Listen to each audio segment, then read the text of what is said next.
Thanks for joining me today. We are going to do a little bit of playing with Cobra pose, Cobra or Bhujangasana, named of course because of its resemblance to the snake, the cobra. And let me just give you a quick demo so you know where we're going with this. It is a back bend. It is done lying on the belly. And in this case, the legs are out straight. The pelvis stays resting on the ground. And we round the back up like a cobra. And come on back down. I'm going to walk you through that again in just a moment. I want to point out that the goal in our back bend is to find a nice even curve through the spine, a cow curve if you're a cat-cow aficionado. So our low back likes to curve inward. Our neck likes to curve inward. Those are our natural curves.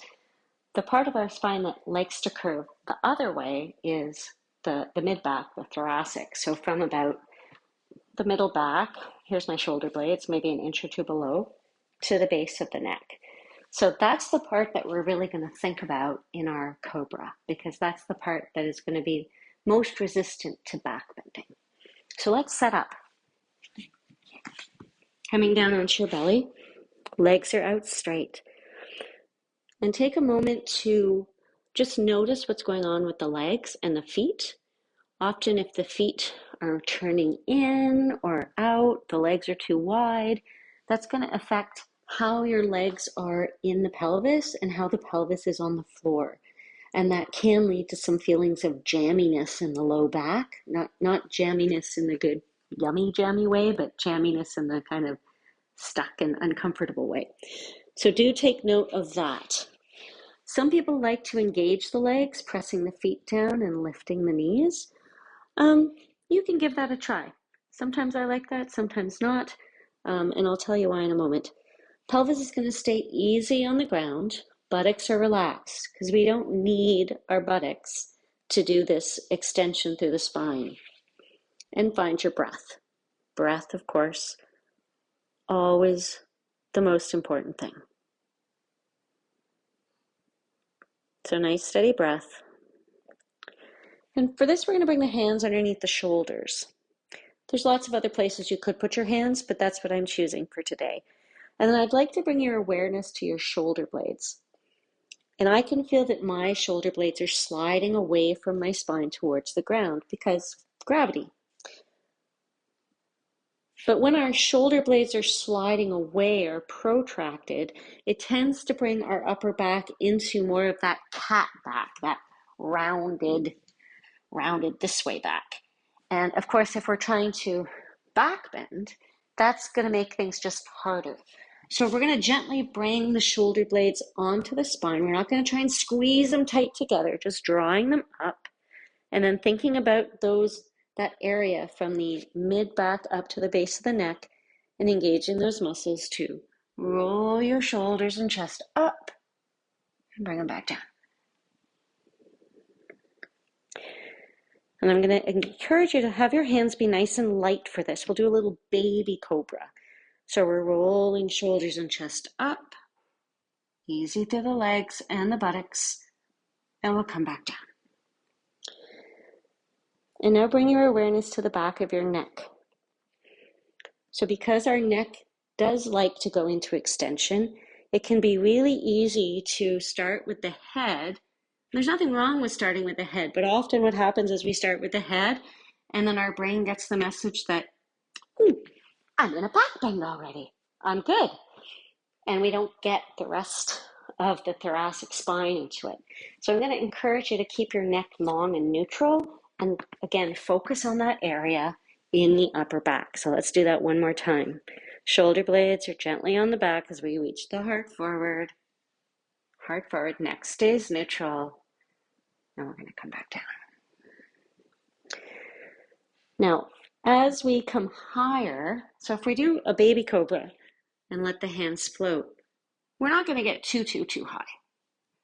To come any higher, our arms are going to get involved.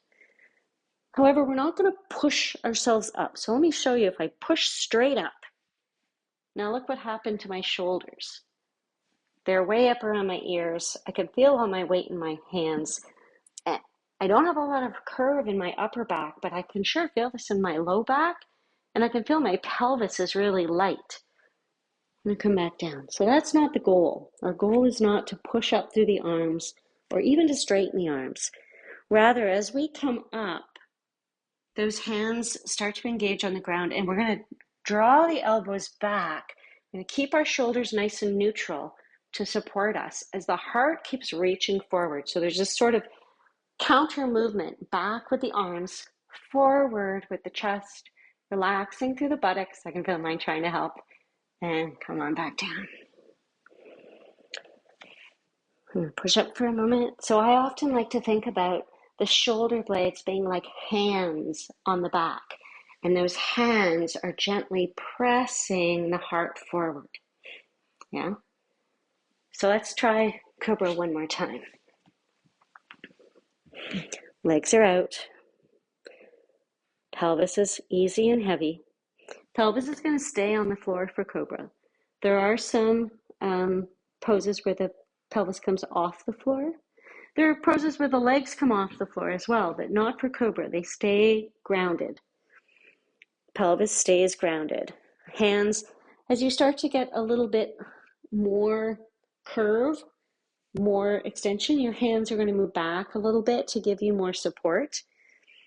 Again, though, the shoulder blades are resting on the back, and the elbows are pointed back. So if they start to wing out, we lose some integrity in the shoulder girdle and some support through those shoulders. All right, and then easy, easy breath, relaxing through the buttocks. Heart is reaching forward as the shoulders roll up. My arms are drawing back. And again, I'm not trying to go straight here. You can see if I start to push straight with my arms, my shoulders are lifting, my pelvis is lifting actually, and it doesn't feel very good in my low back.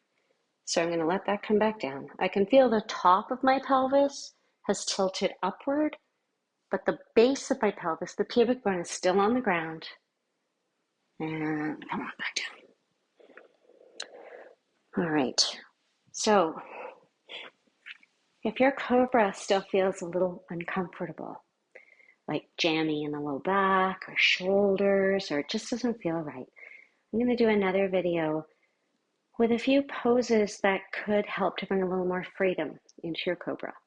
And just the kind of teaser for that is if you think about what needs to happen for Cobra, as the back muscles, the spinal extenders, as they start to act, the front of the body has to give, has to release in order for that to happen. So you can imagine if you're really held here, that back bend is not going to happen. So we need this to release.